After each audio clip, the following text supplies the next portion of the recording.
never talked with Al Blanton in my life until yesterday, but through the internet and Twitter, I'd come across some of his writing here recently at Saturday Down South and have become a big fan. Some great pieces that he did. In fact, the one that I read here recently, you need to get on Saturday Down South and read it. Facing Saban, small school coaches reflect on what it's like to take on arguably the GOAT, greatest of all time. And the piece that really got me hooked on him initially, and I've gone back and read features on Billy Brewer and R.C. Slocum, was 38 Days, how Alabama pulled off the great heist of Nick Saban. And having worked here and gone through that live and then to read that story, it's phenomenal writing. And we welcome in now Al Blanton, contributor from Saturday Down South from there in Jasper, Alabama. Good morning, Al. How are you? Hey, guys. How's it going? Going very, very, very well. And let me give folks a little bit of information about you. You're raised in Jasper. You're a graduate of the University of Alabama School of Law, not practicing law, but also a graduate of Mississippi State with a history degree. Former college basketball coach at Bevel State and Marion Military Institute. So you've got some coaching experience. Went into the publishing business in 2011, and you're the owner and publisher of 78 Magazine, as we mentioned, freelance writer for Saturday Down South. Okay, let's get into, before we get into these specific stories, I want to ask you about your writing style because as I said, I'm a fan, and in this internet age where everything's about a quick blurb and you have all of these bloggers and you have these folks that write for these sites that basically they just find stories and link to them, or they give a little quick spin on them. There's not a lot of long-form feature writing anymore, but that's what you do, and it's kind of becoming unique in this day and age. How did that become your style? And in an era now where it's hard to keep people's attention span, tell me your philosophy behind writing these long feature pieces that you're doing. Well, I wanted a little bit deeper treatment of each subject, and really going back to where I learned how to write.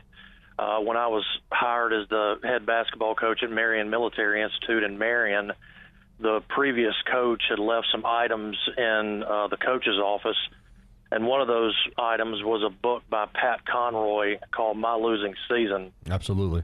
And I'd never done a whole lot of creative writing at that point, and I opened up the first page, and I was just literally taken aback by Conroy's writing style. And so I guess what I'm trying to do, not that I'm Pat Conroy or even close to that level, I'm just trying to do something a little bit different with sports writing. I do like the deeper piece. You know, one of the things that people say is if it's longer than 600 or 800 words, online, people aren't going to read it.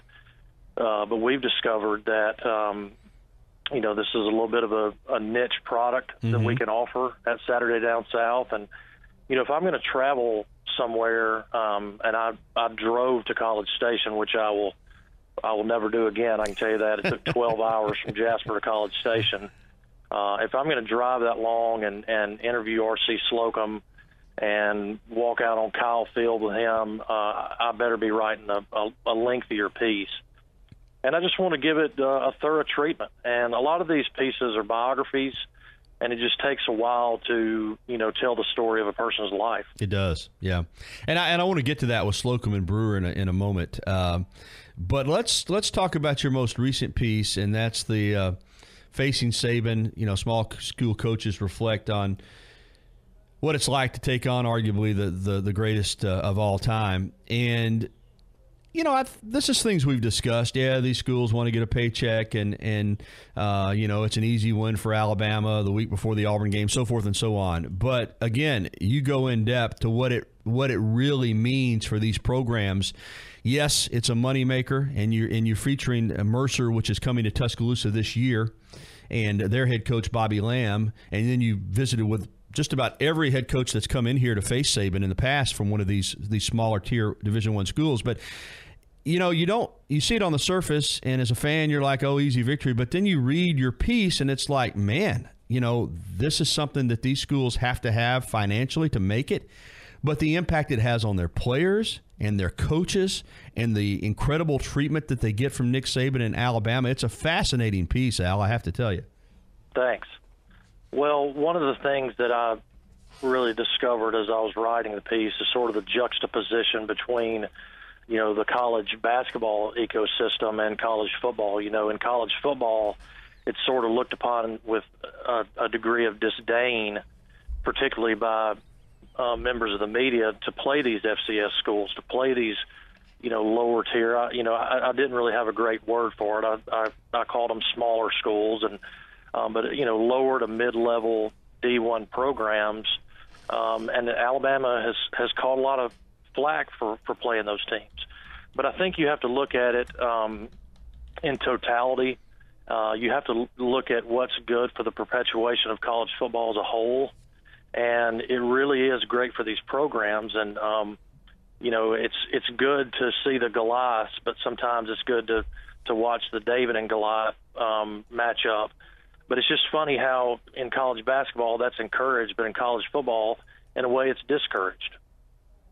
Yeah, it is. But as you point out, the 12th game makes it a reality, and I'm much bigger fan of it now. I know from a fan standpoint, they want to see a marquee matchup every week, but that's not realistic. And you read what these coaches have to say in your piece, whether it's Russ Huseman at Chattanooga, we can go on about.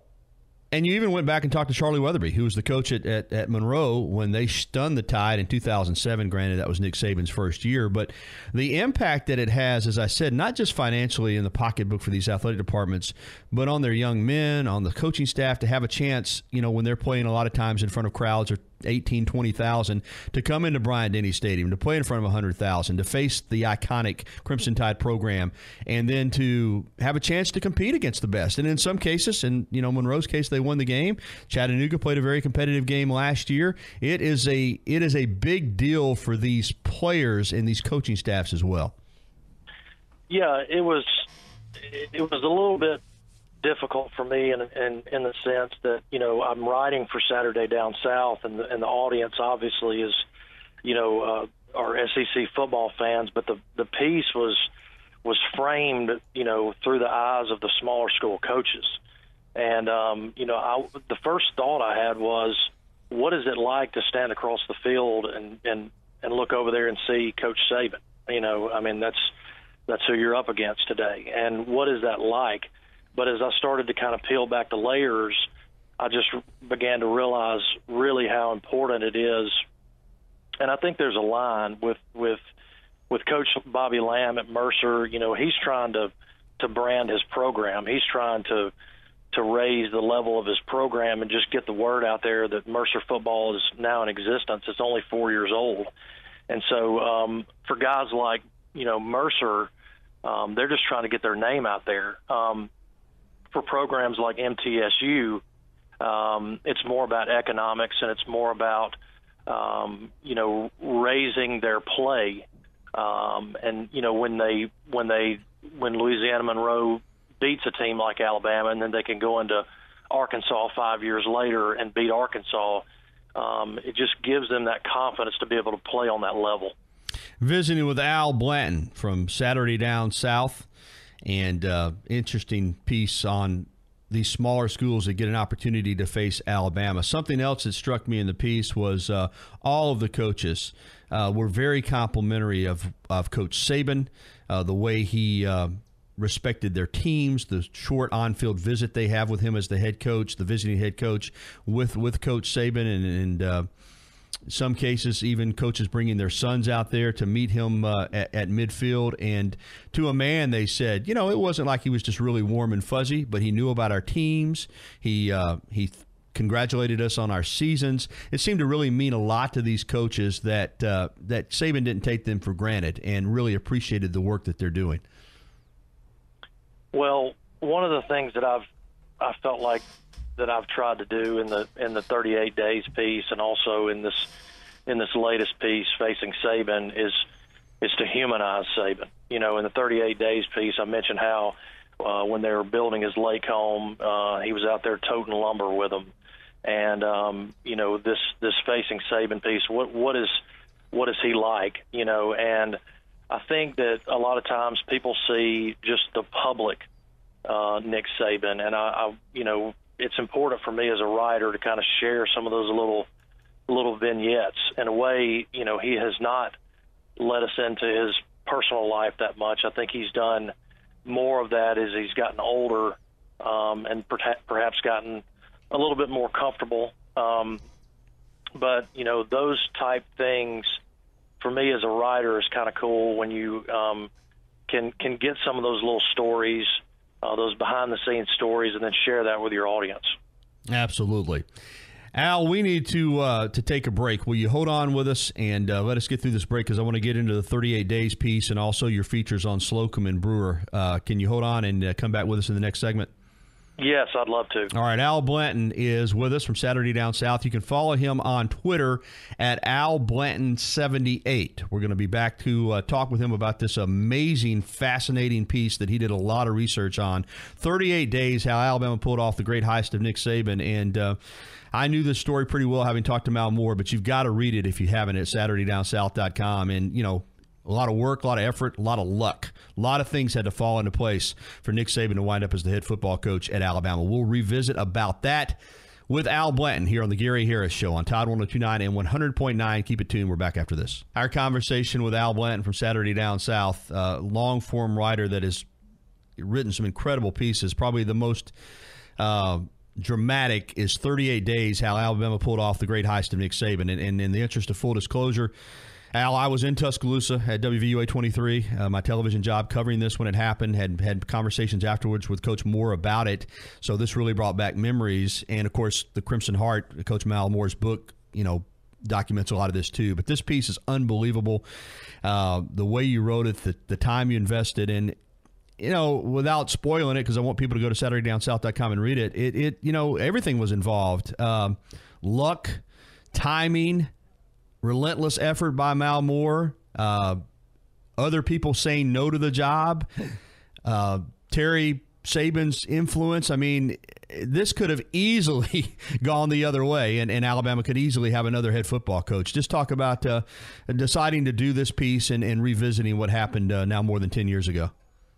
Yeah, well, this was actually my first piece for Saturday Down South, and when I was getting started, I've literally pitched one article for each team in the SEC, and the 38 days piece was the one that they gave me. And so I knew it was going to be a huge research project. But the other thing, too, was that it was the timing wasn't great, because I started the article in December, and I knew that I wasn't going to get Coach Saban. Honestly, I wasn't even going to attempt to get Coach Saban, because he was getting ready to play Washington.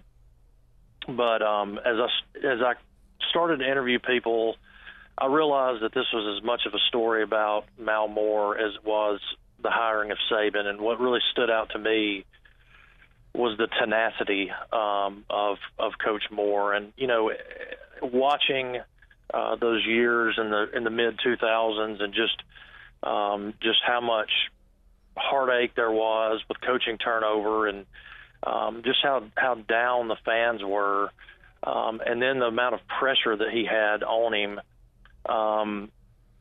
If you just look at that story from that framework, it really is amazing what he did. But you're absolutely right. I mean, getting turned down by Spurrier, getting turned down by Rich Rod, interviewing Mike Sherman, David Cutcliffe. I mean, there were a lot of no's or close to no's. And it was really just the perfect storm for Saban to be able to come to Alabama.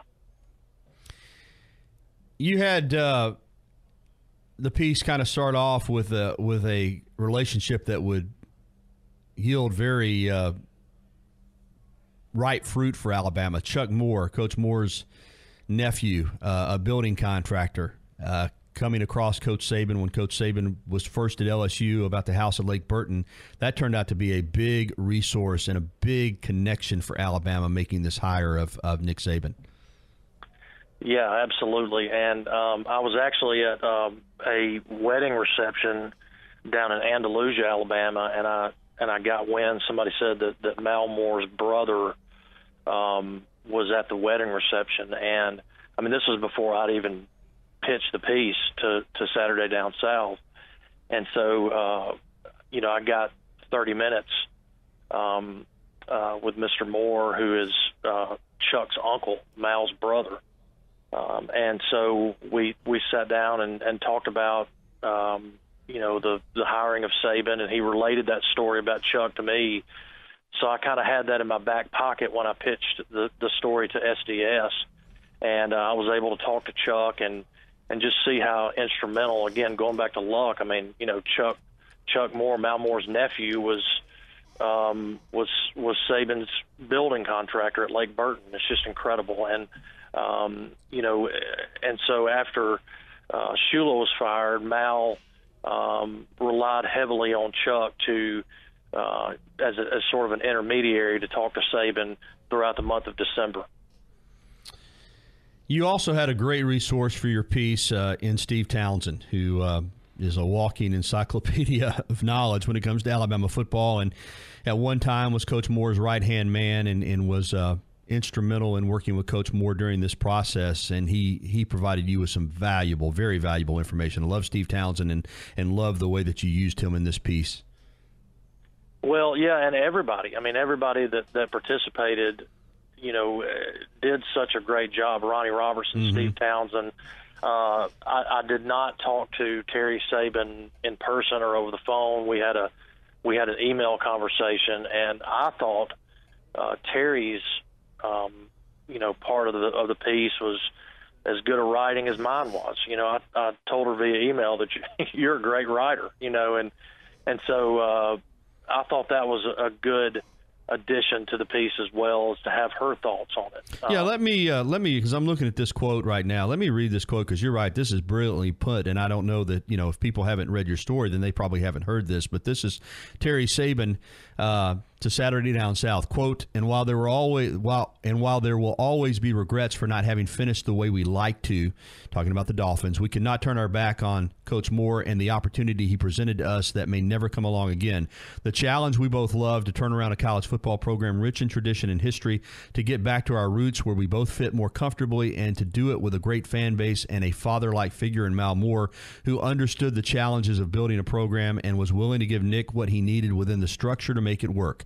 Mal trusted Nick that he had the rest of what it took to make it happen: the work ethic, the football knowledge, the solid base of values on which to build a program without cutting corners, unquote. That says it all right there. Absolutely. And, it's just amazing to me that he just continues to catch so much grief for making the move that he did. I mean, sometimes it's just not a great fit. And, if somebody said to you, well, Gary, we want you to do a radio show that talks about Japanese maples. I mean, that may not be a great fit for you. It's a better fit for him in the college game. And, that's obvious. That doesn't diminish how good of a coach he is. I mean, just because you're not on the highest level, that you're not in the NFL, does not mean that you're not as good a coach, and so I just think in life it's wise to try to figure out what we're best at, and you can't fault the guy for going back and doing what he is best at and what he's passionate about. Yeah, sometimes things just seem to be meant to be, fate, if you will. And in your postscript of the story, you kind of point out all the what ifs, and you're absolutely right. What if Dennis Franchione hadn't left? What if Mike Price hadn't botched it? What if Tim Tebow had signed with Alabama? What if Saban had signed Drew Brees and not Dante Culpepper? He goes on and on. All the things that could have happened that would have never allowed this to take place, but they did happen. And now it's been one of the best runs we've ever seen in college football history. Again, it's an amazing piece, Al, and I encourage people to read it at Saturday Down South, the story of Nick Saban coming to Alabama. Real quickly, because we're getting short on time, I do want to touch with you on a couple of features. First, on R.C. Slocum, as you said, you went all the way out there to College Station to do the piece. Interesting man, true to his character, true to his roots, and after reading the piece, I already liked him, but just a very likable gentleman. And I've had numerous conversations with him since then, and he is a great guy. Let me give you another what if. As I was talking to Coach Slocum in his I Love Me room, as his wife calls it, he's got all his trophies and pictures and all that. He told me that after he got fired at A&M, and then of course Franchione he replaced Slocum at Texas A&M.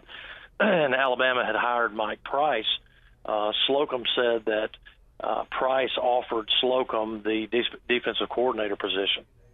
So now let's think about if Slocum would have taken that position. He didn't take it, but after Price gets fired, you've got the winningest head coach in Texas A&M history just waiting in the wings, and Slocum could have been promoted to head coach, and we may have never seen Nick Saban. So that's another what if. It really is. And real quickly on Billy Brewer, because I worked in Mississippi when he was the head coach at Ole Miss, and again, I encourage people to read that feature too. He's a complex man. Never, I think, really got the credit he deserved for taking over Ole Miss when they were in the doldrums, building that program back up. And for whatever reason, even though he played for John Vaught, it didn't seem like John Vaught embraced him the way that he maybe could have. And of course, the NCAA shadow that hung over the program, but really hard-nosed, old school. And when we think of the old SEC style football, Billy Brewer kind of personifies it, doesn't he, Al? Absolutely. I'm not so sure that I have labored over a piece more than I labored over that Billy Brewer piece. And I guess the question for me was, what's the real significance of Ole Miss football, and that's what the piece addresses. But all these guys have been so nice to me, and just such gentlemen.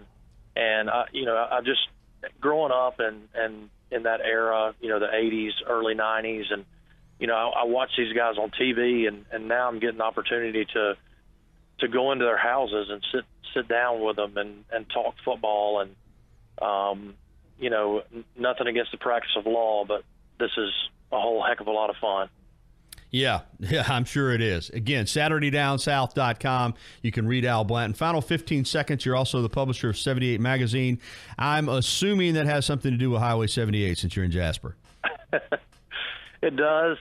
When we started this, we wanted a clever title. I'm not exactly sure, if we called it Walker County Living, I'm not exactly sure what that might connote. So we called it 78. We want to take our readers on a journey, and we focus on biography, and there's a lot of great people. Walker County can get a bad rap, and I do joke about that, but there are some great people up here, people of faith, just strong, salt-of-the-earth people, and so we're just blessed every day to be able to highlight the great things about Walker County. Great.